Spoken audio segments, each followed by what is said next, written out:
Salut Direct Cuir et j'espère que vous allez hyper bien. Écoutez, moi je suis toujours en Asie centrale. Après le Kirghizistan, le Tadjikistan, me voici en Ouzbékistan, mais pas n'importe où en Ouzbékistan. Je suis tout au sud du pays, à Termez, donc à la frontière avec l'Afghanistan. Alors à la base je voulais aller filmer un peu la frontière, mais en fait c'est beaucoup plus compliqué que ce que je pensais. Il y a un mur du côté de la ville et sinon il faut vraiment aller dans la pampa et tout, sachant qu'il fait 42 degrés dehors. Ouais, non, j'ai de la motivation en général, mais là, ma motivation arrivait à son terme. Mais bon, quitte à être juste à côté de la frontière afghane, là, à quelques centaines de mètres, je me suis dit, mais pourquoi pas se pencher un petit peu sur l'histoire de quelques Afghanes qui ont vraiment marqué l'histoire de leur pays. Parce que contrairement à ce que vont nous faire croire les talibans, non, les femmes ont été très actives dans l'histoire de l'Afghanistan, notamment une femme, notre héroïne du jour, Nazo Tohri, mais pas que. Donc écoutez, partons à la découverte de ces grandes dames.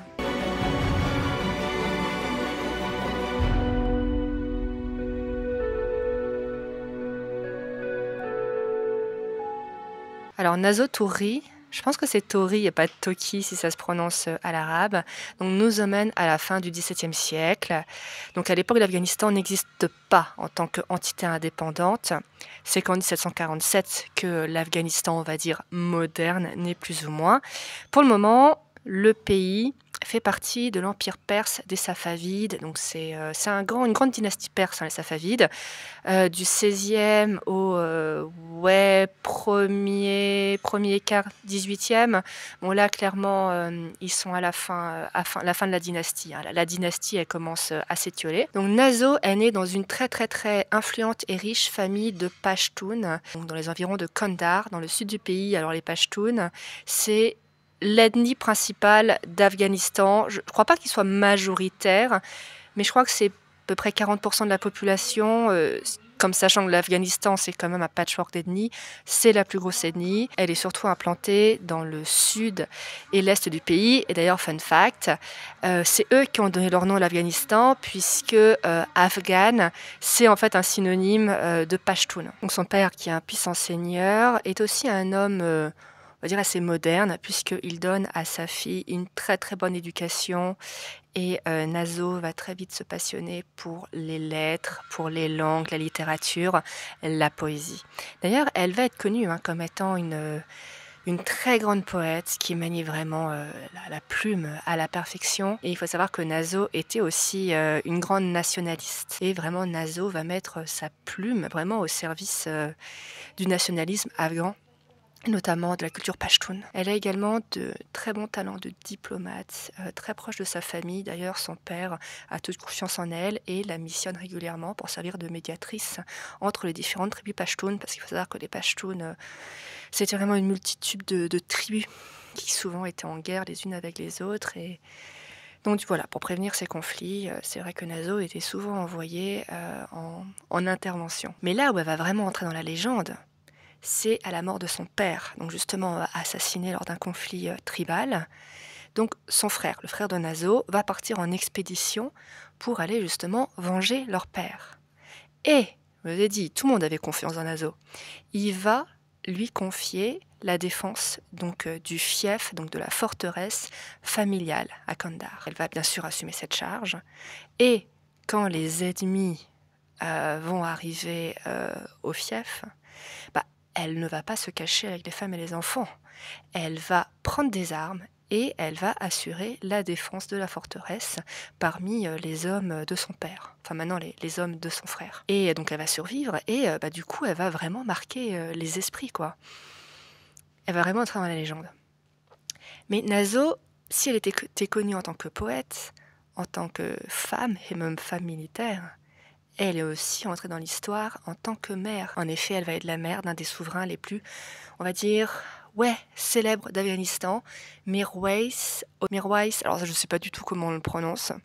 Ce jeune homme va prendre la tête d'une insurrection contre les Perses et fonder une dynastie donc dans le sud de l'Afghanistan, la dynastie Hotak, qui va survivre une grosse trentaine d'années et les 2 vont vraiment être très, très proches. Mirwais va vraiment écouter sa mère, jusqu'à sa mort et il va vraiment étroitement l'associer, au pouvoir. Par exemple, quand Mirwais, devait quitter, la cour pour, voilà, partir en guerre, ben, il confiait, les rênes du pays à sa mère.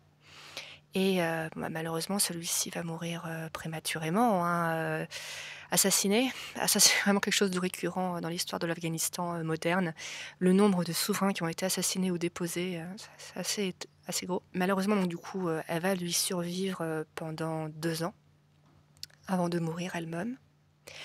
Mais pensez pas que son héritage va mourir avec elle, elle va vraiment faire des émules. Et 20 ans plus tard, une autre grande dame va embrasser vraiment à pleines dents l'héritage de Naso. Cette femme, c'est Zargona Anna, peut-être une femme même encore plus puissante que Naso. Donc elle aussi, c'était une grande poétesse. Et c'était aussi la mère d'un homme illustre. Donc son fils, c'était Ahmad Shah. Donc il va profiter de la chute des Safavides et de l'indépendance de l'Afghanistan pour proclamer lui aussi son propre royaume, donc dans le sud. Et lui aussi, il va vraiment régner presque conjointement avec sa mère, hein. D'ailleurs, entre nous, c'était Zargona, de facto la leaduse de Kandahar. Elle aussi, elle va vraiment beaucoup faire pour propager l'identité pachtoune, pour imposer le droit coutumier pachtoun au lieu du droit perse, pour diffuser la langue pachtoune. Enfin, non, ça va vraiment être une femme très très très active. Alors, je ne sais pas si vous l'avez remarqué aussi, mais j'ai consacré pas mal de vidéos maintenant à des femmes musulmanes et je suis assez surprise par le nombre d'entre elles qui ont vraiment eu une grosse influence sur la vie politique. D'ailleurs, j'avais fait, hein, il y a quelques années une vidéo en 2 volumes, c'est un petit peu prétentieux de parler de volume, mais bon, sur les femmes et le pouvoir en islam et on voit comme ça des dynasties de femmes, qui ont pratiquement co-régné avec leurs fils, avec leurs maris et on trouve pas ça, je trouve, dans le christianisme. Alors certes, on a des grandes dirigeantes, hein, dans le christianisme, mais je trouve pas autant. Alors j'ai réfléchi, et puis j'ai ma petite théorie, mais je sais pas ce que ça vaut. Je vous ai dit, hein, moi je suis pas historienne, mais vous savez, dans l'islam, c'est très facile de divorcer, du moins chez les nobles. Et souvent, dans mes vidéos, pas forcément là pour Naso, mais j'ai remarqué que pas mal de nos héroïnes, regardez Kumanjan, là, dans ma dernière vidéo, se sont mariées plusieurs fois. Certaines, d'ailleurs, ont demandé elles-mêmes le divorce. Alors, je me demande si, justement, le fait que ces femmes aient le droit, entre guillemets, à des brouillons, qu'elles aient fait, pour certaines, plusieurs mariages, ce qui leur a permis d'ailleurs de prendre en expérience, de s'affirmer, mais également d'avoir plusieurs tentatives pour trouver, on va dire, le bon mari, un mari qui puisse les écouter et les aimer assez pour les associer au pouvoir, bah, ça n'a pas joué un rôle. Surtout que c'est ensuite c'est un cercle vertueux, puisque forcément les fils ensuite, ils voient leur mère associée au pouvoir depuis leur enfance. Donc je pense que ça leur paraît normal ensuite d'avoir une épouse qui elle aussi s'intéresse aux affaires publiques. Alors que les femmes chrétiennes, elles, c'est vrai que bon, bah, voilà, elles étaient mariées à un homme et la plupart du temps, sauf à être aliénor d'Aquitaine, ben, seul un décès pouvait, entre guillemets, leur permettre d'avoir une deuxième chance, un veuvage. Donc voilà, est-ce que c'est pas ça qui expliquerait pourquoi il y a tant de femmes influentes dans l'histoire de l'islam? Écoutez, c'est que ma petite théorie personnelle. Je sais pas ce que ça vaut si jamais des historiens ou des thésards veulent se pencher dessus. Donc vous voyez, il y en a eu des femmes influentes dans l'histoire de l'Afghanistan, et j'aurais pu en citer d'autres. Et d'ailleurs, le pays fut un temps été très prometteur en matière de droits des femmes. En fait, l'Afghanistan, c'est une succession de bonds en avant en matière de droits des femmes, et ensuite de reculs tout aussi importants. J'ai rarement vu un pays où les droits des femmes ont autant été en dents de scie, je vous jure. Au début du XXe siècle, c'était très très prometteur. L'Afghanistan a eu un souverain, Amanullah Khan, qui était très très très progressiste et réformateur. Il était vraiment dans la même vibe, vous voyez, que le Japon de l'ère Meiji. Il voulait vraiment que l'Afghanistan embrasse la modernité. Il n'était pas tout seul, hein. Il était aussi épaulé de sa femme, Soraya, qui était vraiment la lady Diana Spencer de l'époque. C'était une femme très belle, très médiatique. Elle n'hésitait pas à faire le tour, par exemple, des pays européens, à s'en prendre en photo, sans voile, à rencontrer les gens influents. Elle avait le cœur sous la main, elle supportait beaucoup d'ONG, le terme est totalement anachronique, mais vous voyez, d'œuvres de charité et notamment des œuvres de charité sur l'émancipation des femmes. Donc c'est vrai que déjà que son mari avait été un terreau fertile de progressisme, mais Soraya va encore plus l'encourager dans cette direction. Amanullah, par exemple, il va interdire les mariages forcés. Il va interdire la polygamie. Il va faire en sorte que les petites filles aillent à l'école. Enfin, vous voyez, ça a totalement déstabilisé la société. Mais c'était pas étonnant à l'époque. Vous savez, à la même époque, on avait Atatürk, Mustafa Kemal, là, qui faisait plus ou moins la même chose en Turquie. Dans les années 20, comme ça, il y a eu un premier courant libérateur. Malheureusement, en 1929, Amanullah va être déposé.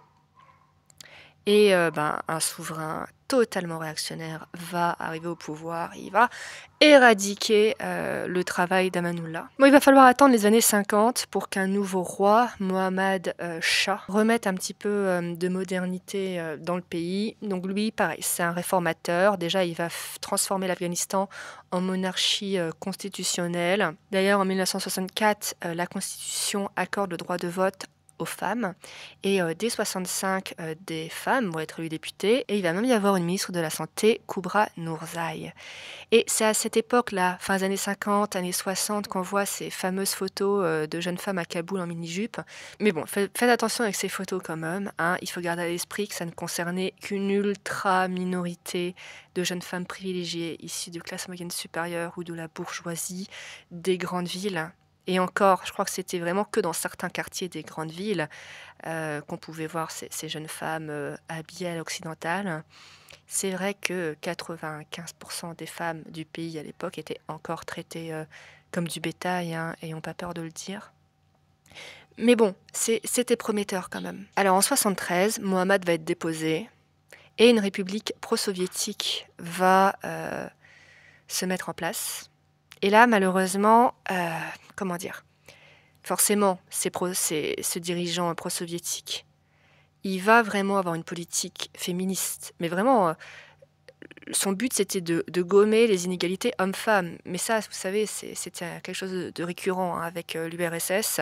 Soyons honnêtes, souvent les méthodes employées n'étaient pas très fines.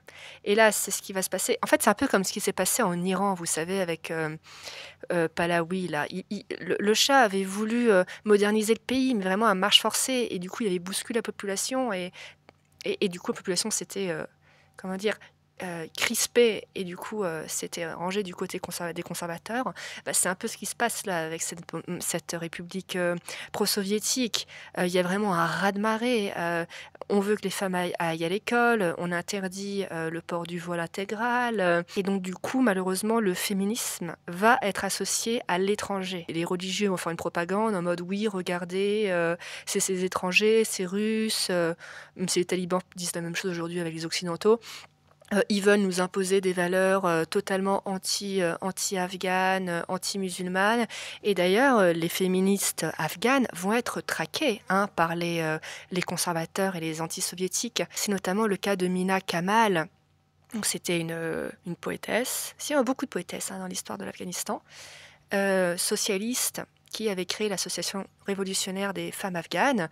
Et malheureusement, celle-ci va se faire assassiner à l'âge de 30 ans seulement alors qu'elle était au Pakistan par des conservateurs. Et du coup, ça va pas vous étonner, hein, mais quand les talibans prennent le pouvoir en 92, forcément, une de leurs premières actions, ça va être, au nom de la culture afghane, d'éradiquer toutes les avancées en matière de droits des femmes. Bon, là, on entre dans l'histoire contemporaine. Hein. Ça sert à rien de revenir dessus, puisqu'on est en train de le vivre. 92-2001, premier régime taliban. Depuis 2021, ils sont revenus au pouvoir. Et je ne vais pas vous faire une photo, là. Ça sert à rien d'en parler. On connaît tous la situation désastreuse pour les femmes actuellement en Afghanistan, malheureusement. Je crois vraiment, je vous ai dit, c'était une succession d'avancées et de reculs. Là, l'histoire des femmes en Afghanistan, mais là, on a touché le fond, niveau recul. Donc voilà, c'est dommage. C'était un pays qui, à un moment, était quand même très prometteur. Alors, j'aurais pu parler d'une autre femme, parce que elle est considérée comme une héroïne nationale en Afghanistan. Enfin, plus trop maintenant, je pense que les talibans ne la mettent pas trop en avant, mais le problème, c'est qu'en fait, son existence n'est pas avérée.